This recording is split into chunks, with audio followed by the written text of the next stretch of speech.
ఈ ప్రపంచంలో మనం కలుసుకునే ప్రతి బంధం ఒక రహస్యమే. మన జీవితంలో కొంతమంది ఎందుకు అంత ప్రత్యేకంగా కనిపిస్తారో, ఎందుకు వారిని మనసు వదలలేకపోతుందో తెలుసుకోవాలంటే అది యాదృచ్ఛికం కాదు, అది కర్మఫలంతో కూడిన దైవ సంకల్పం. మన హిందూ ధర్మ గ్రంథాలు, ఉపనిషత్తులు, పురాణాలు అన్నీ ఒకటే చెబుతున్నాయి. ఈ జన్మలో మనం ఎవరిని కలుస్తామో, ఎవరి జీవితంలో భాగమవుతామో, వాళ్ళతో బంధం ఎలా ఏర్పడుతుందో అన్ని గత జన్మల ప్రభావమే భార్యాభర్తల బంధం. ఇది కేవలం శరీర సంబంధం కాదు, ఇది ఆత్మల మధ్య ఏర్పడే గాఢమైన అనుబంధం. గత జన్మలో తీరని భావాలు, ప్రేమ, బాధ, బాధ్యత లేదా రుణబంధం ఇవే మళ్ళీ కలిపి బలంగా మారుతాయి. ఒక యువతి తన గత జన్మలో తన జీవితాన్ని తన భర్త కోసం త్యాగం చేసింది, కానీ అతడు ఆమెను అర్థం చేసుకోలేకపోయాడు.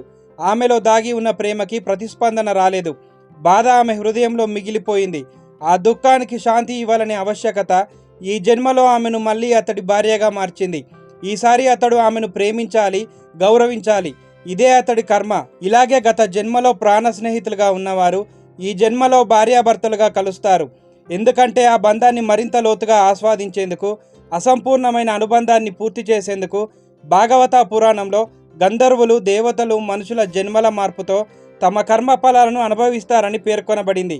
రామాయణంలో సీతారాముల బంధం కూడా పూర్వజన్మ అనుబంధంగా చెబుతుంది.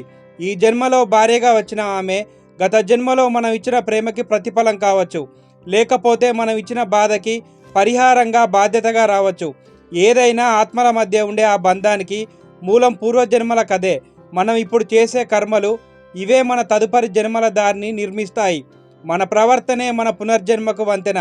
కొన్ని ప్రేమ బంధాలు చూసినప్పుడు మాట్లాడిన మాటలు తక్కువైనా మనసు బంధం ఎక్కువగా అనిపిస్తుంది.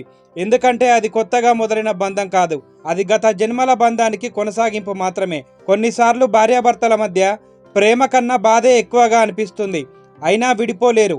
ఎందుకంటే అది దేవుడు రచించిన ఒక మహానాటకం. అందులో మనం పాత్రధారులం కానీ రచయితలం మనం కాదు. మన చేతిలో ఉన్నది ప్రేమించడం, క్షమించడం, గౌరవించడం. ఈ జన్మను మనం ఒక మంచి అధ్యాయంగా మార్చుకుంటే మన తదుపరి జన్మలు మోక్షానికి దారిగా మారతాయి. పునర్జన్మలు శుభంగా ఉండాలి అంటే ఇప్పుడే మన కర్మ మంచిగా ఉండాలి. ఈ విధంగా భార్యాభర్తల బంధం అనేది శాశ్వతమైన అనుబంధం.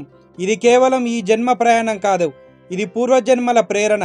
మీరు ప్రేమతో, నిస్వార్థంగా, అర్థపూర్వకంగా ఈ బంధాన్ని కొనసాగిస్తే అదే మోక్షానికి మార్గం. మీ జీవిత బంధం ప్రేమతో నిండిపోవాలని కోరుకుంటూ ధన్యవాదాలు. ఫ్రెండ్స్, ఈ వీడియో కనుక మీకు నచ్చితే లైక్ చేయండి, షేర్ చేయండి, అలాగే కామెంట్ కూడా చేయండి. అలాగే మన ఛానల్ని సబ్స్క్రైబ్ చేసుకొని ఫాలో అవ్వండి. Thank you for watching.